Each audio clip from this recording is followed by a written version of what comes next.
Olá, telespectadores e ouvintes da nossa rede Alesp, programa Alesp Conecta. Hoje vai falar sobre neurologia versus coronavírus, né? O entrevistado é o doutor Renato Chaves. Doutor Renato, tudo bem com o senhor?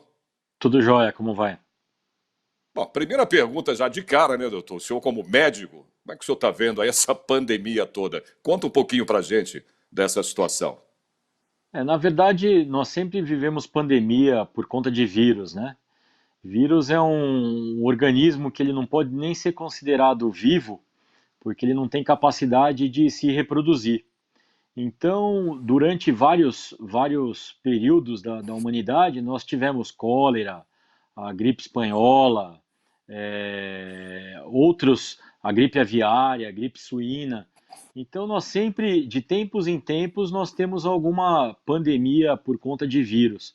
É um problema de saúde pública, né? Ele é um vírus muito Uhum. infectante.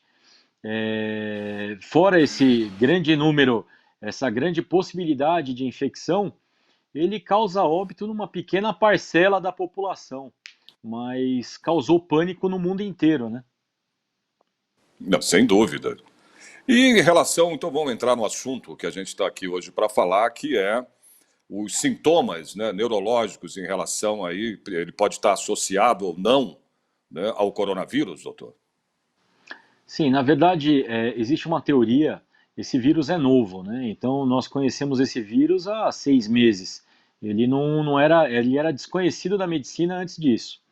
Então, o que que acontece? Nesses 6 meses, nós começamos a ver que ele tem um potencial de discrasia sanguínea, quer dizer, ele modifica a coagulação sanguínea e ele gasta os fatores de coagulação. Num primeiro momento, é como se fosse uma coagulação vascular intradisseminada, quer dizer, ele forma pequenos coágulos e você gasta todos esses coágulos e o paciente fica com o sangue ralo, a grosso modo, tá? Então ele pode causar AVC, tanto isquêmico quanto numa segunda fase hemorrágico.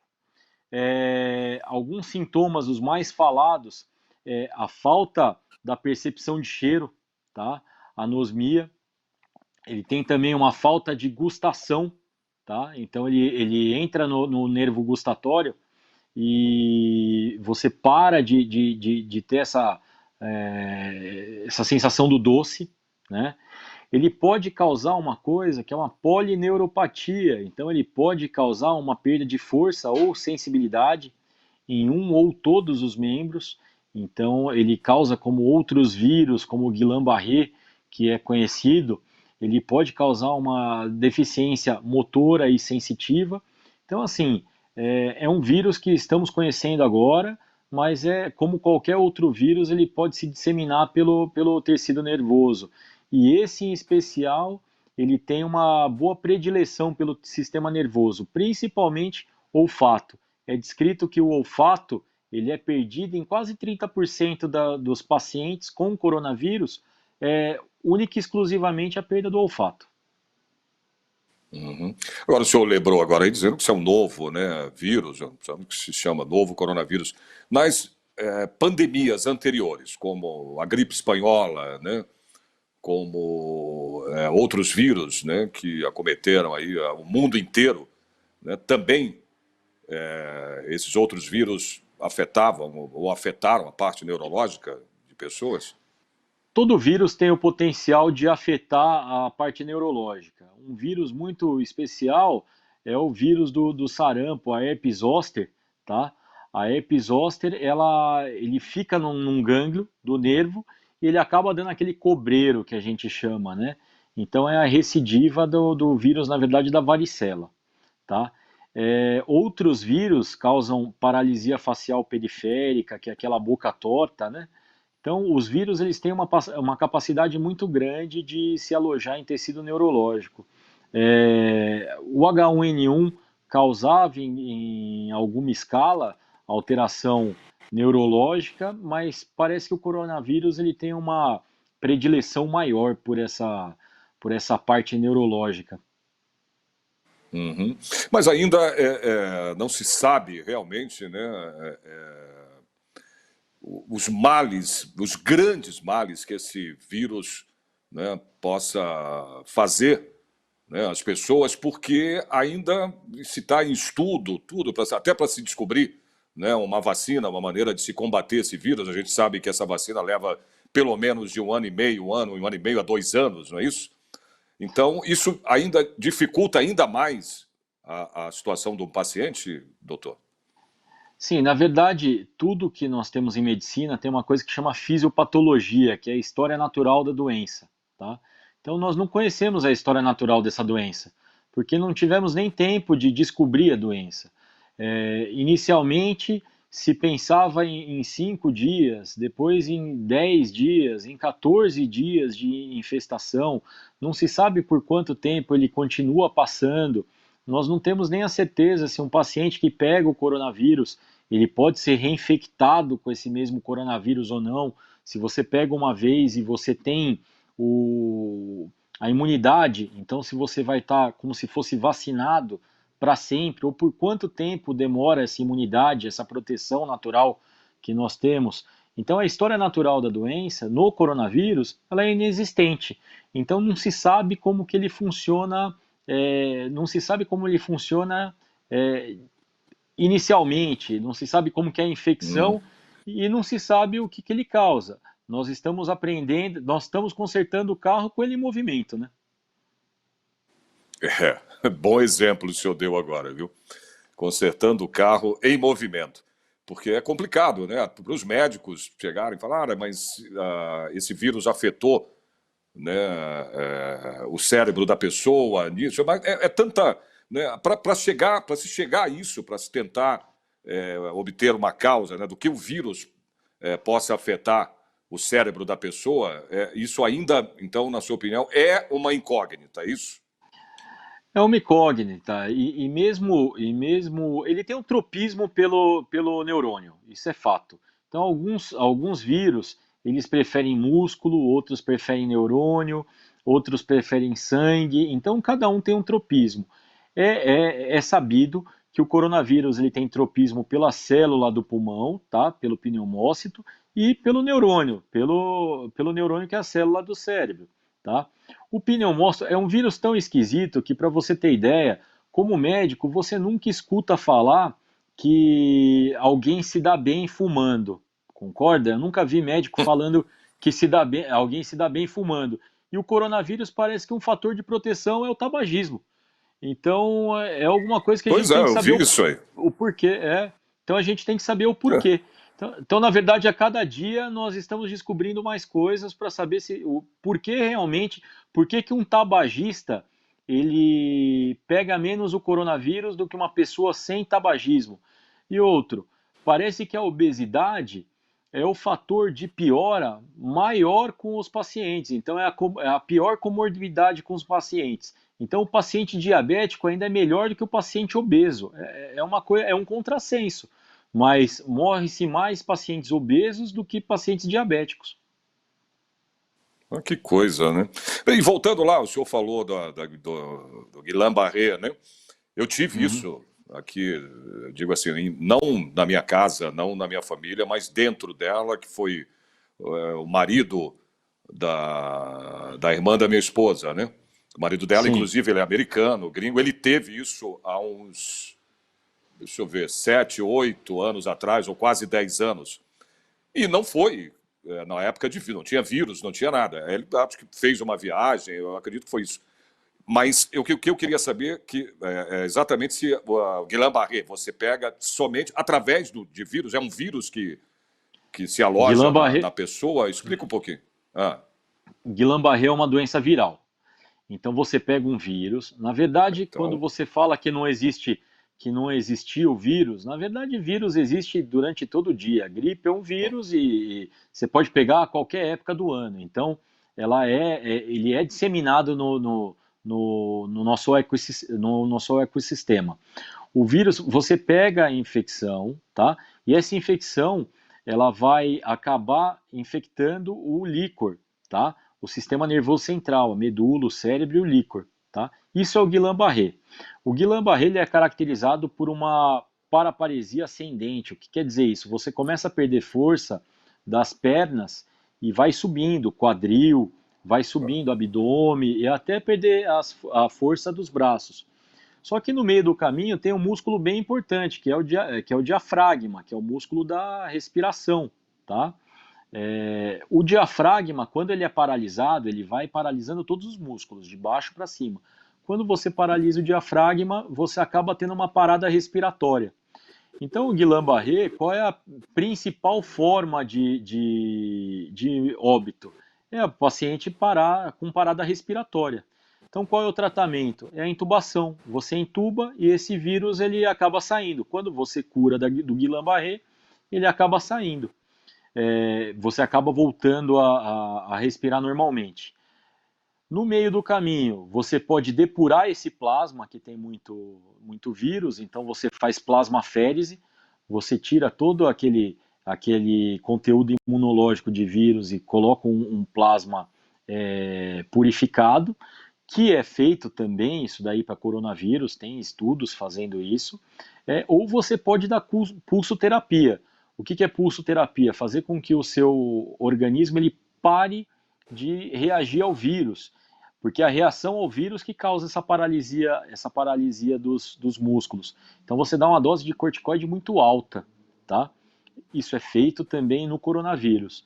Então, outra coisa que se tem pensado, a primeira notícia que se teve nos pacientes de coronavírus é que eles viram que os pacientes lúpicos, que tinham lúpus, eles ficavam melhor da doença do que aqueles pacientes que são não lúpicos, quer dizer, que têm uma imunidade normal. E a droga utilizada é a hidroxicloroquina. Então, por isso foi aventado a possibilidade da hidroxicloroquina realmente ter algum efeito sobre o coronavírus, mas isso tem que ser estudado, né? Na verdade, existem estudos que foram parados em fase inicial por conta da taxa de mortalidade, arritmia, isso é o que saiu no Lancet na última semana. Eu fiquei impressionado porque eu fui vê-lo, né? Ele mora no Rio de Janeiro.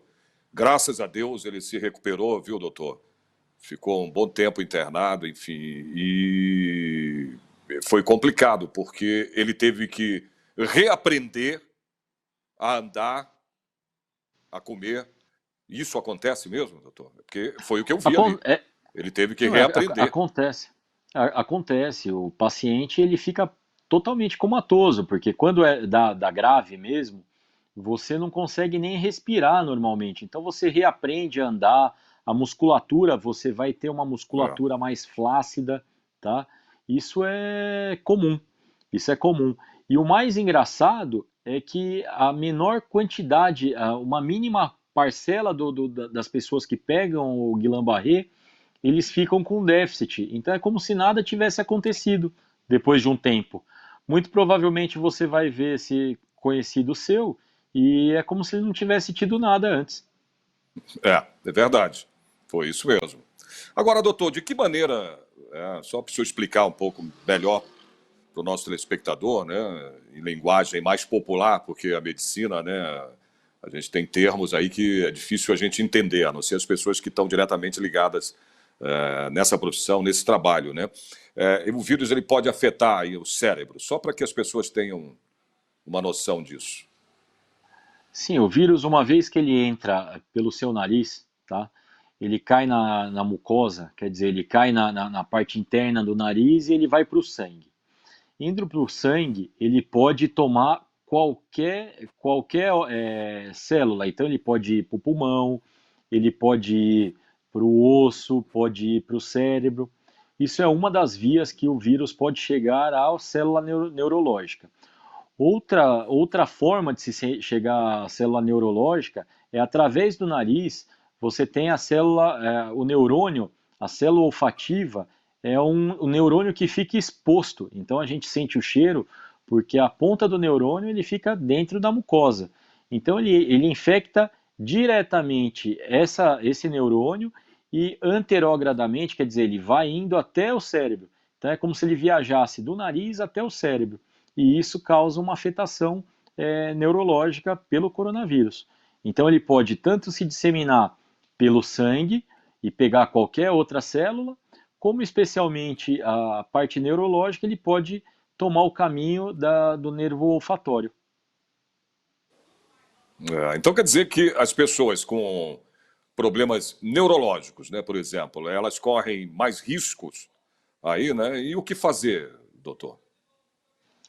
Na verdade, não é que elas correm mais riscos, mas como o paciente ele tem uma chance de uma sequela neurológica, ele pode ter um AVC, alguém que tenha, vamos supor, alguém que já tenha problema com derrame prévio, que tenha problemas com uma artéria, seja um arteriopata, e por isso teve um derrame por falta de sangue, um AVC isquêmico, ele pode ser complicado com o coronavírus. Por quê? Porque você vai ter uma formação anormal de coágulo, e esse coágulo pode entupir algo que não deveria ser entupido normalmente.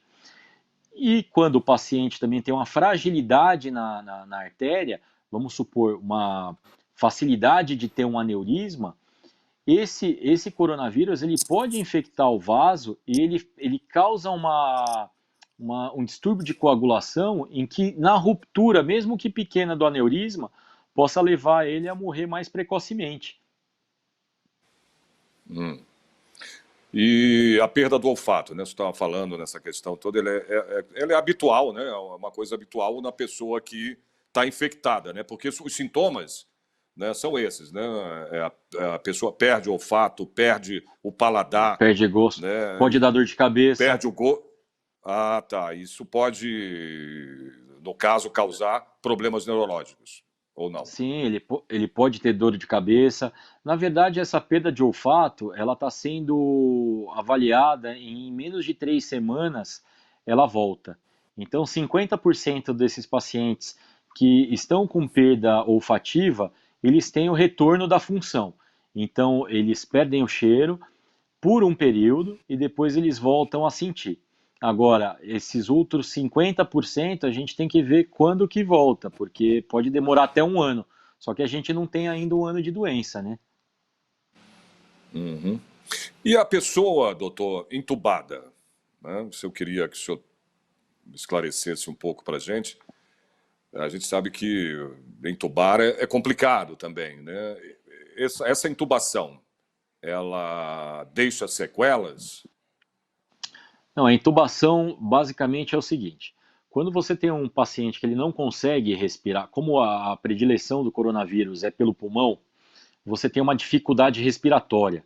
Então, a troca de oxigênio com o seu sangue é muito difícil. Então, você não consegue tirar o gás carbônico e dar oxigênio para as células, certo? Vai ficar debilitado. Isso você vê pela oximetria. Então, todo mundo fala assim: olha, o oxigênio estava abaixo de 95% ou abaixo de 85%. Isso é a saturação de oxigênio no sangue, tá? Quando o paciente tem abaixo de 85%, ele começa a ficar até comatoso. Ele fica dispneico, quer dizer, ele não consegue respirar normalmente e ele começa a ter confusão mental, ele começa a ter uma sonolência muito grande e isso faz com que você entube o paciente para proteção e para que ele faça uma troca gasosa mais otimizada. Como o pulmão não está funcionando muito bem, você entuba e pode colocar oxigênio numa pressão maior, uma quantidade maior de oxigênio. Nós, no ar ambiente, nós respiramos oxigênio a 21%.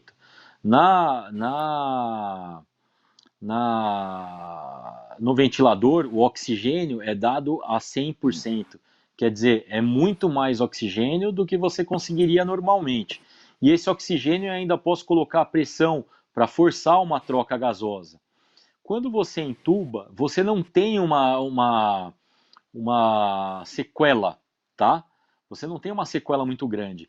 Mas o fato de você estar entubado tem que ter uma sedação, porque você não aguenta ficar com um tubo na boca sem uma sedação, sem estar em coma, Sim, sem estar. claro, claro.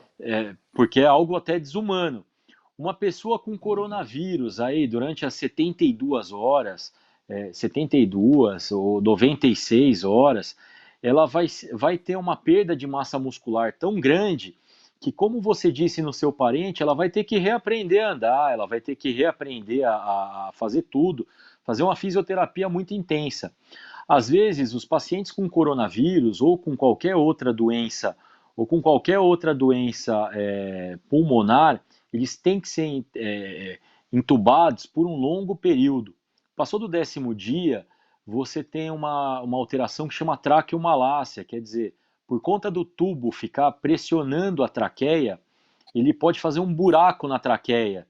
Então, depois do 10º, 12º Nossa. dia, depois do 10º, 12º dia, você tem que fazer aquele furo na garganta para evitar colocar um tubo na boca e colocar o tubo diretamente na garganta, tá? Para não dar Uhum. uma estenose subglótica. Então, existem alguns complicadores da intubação, mas a intubação em si, ela não causa sequelas, tá? A intubação tem que ser feita, não causa sequelas. Agora, o que há de se falar é que em hospitais, a taxa de mortalidade numa UTI particular, ela gira em torno de 20, 25% por coronavírus. Nós não sabemos, a taxa de mortalidade numa UTI pública gira em torno de 80%, mas isso pode ser a seleção, porque o paciente que vai para uma UTI de um hospital público, ele já está muito ruim, ele já está muito debilitado. E às vezes o paciente que vai numa UTI de um hospital particular, ele já tem uma condição melhor de Melhor. sobrevivência, tá? Então tem que ser visto isso, porque todo mundo fala que se tiver todo mundo tá tratando o coronavírus como se você tivesse o acesso à UTI, o acesso ao respirador, como praticamente uma possibilidade de sobrevivência, mas não, é uma possibilidade de sobrevivência. Não quer dizer que chegando na UTI, ficando entubado, que você saia da UTI. Até porque existem todos os fatores neurológicos. Como eu digo, um paciente com coronavírus, ele pode ter um AVC, ele pode ter uma trombose de seio venoso, quer dizer, ele pode ter várias outras, ele pode ter uma polineuropatia, que é a perda de força, ele pode ter várias outras coisas que não só a pneumonia, que é o que mais preocupa, que é o que mais nos preocupa atualmente. Uhum. Agora, o senhor falou do AVC, eu queria saber se esse coronavírus ele pode aí contribuir, né, no aumento do AVC. Não só pode, como contribui, porque, como eu disse, ele altera as propriedades do sangue, de coagulação no sangue. Alterando as propriedades de coagulação no sangue, você aumenta tanto o AVC de causa isquêmica, quer dizer, por falta de fluxo sanguíneo, quanto, numa segunda fase, por consumo dos fatores de coagulação, ele aumenta o sangramento intracraniano. Então, às vezes, algum sangramento que você possa vir a ter e o seu próprio corpo estanca e não vira um AVC, você passa a ter um AVC, um derrame, por falta desses fatores de coagulação.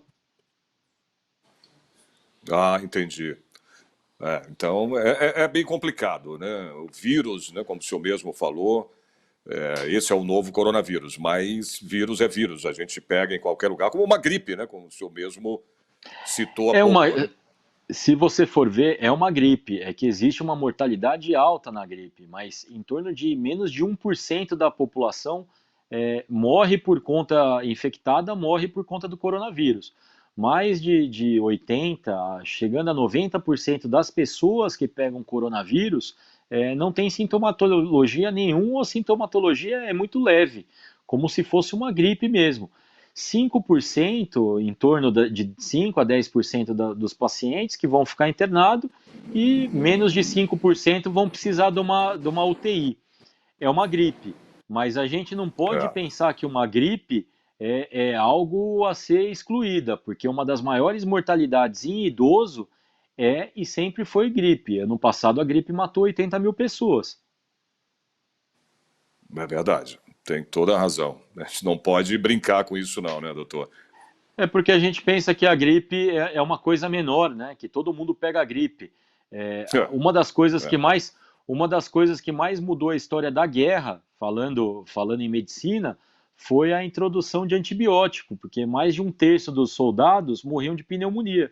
Então, para você ver, tanto que Exatamente, era falado, tanto verdade. que era falado na Rússia o general inverno, né? O general frio, que todo mundo atacava no frio e acabava morrendo de pneumonia. Verdade. E esse vírus, né, o próprio coronavírus já foi aí provado que o problema dele, né, é exatamente o frio, né? Quer dizer, no Sim, calor, o vírus não se dissipa tanto. quanto mais frio, mais ele se dissemina, né? Como qualquer vírus da gripe. Exatamente. Olha, doutor Renato, eu queria agradecer a tua participação. Nós chegamos aqui ao final do programa. Doutor Renato Chaves, que falou aí sobre a neurologia versus essa Covid-19, esse coronavírus. Eu queria agradecer muito a sua presença, né? Até uma próxima vez. O senhor participou aqui do nosso programa, a Lesp Conecta. Tá? Quando precisar da gente aqui na Assembleia, estamos à disposição. Muito obrigado, hein? Até mais. Tchau, tchau. Até logo, doutor. Bom, esse foi o nosso programa Lesp Conecta de hoje, falando sobre neurologia versus coronavírus. Falamos aí com o doutor Renato Chaves. Eu espero vocês no próximo programa. Até lá.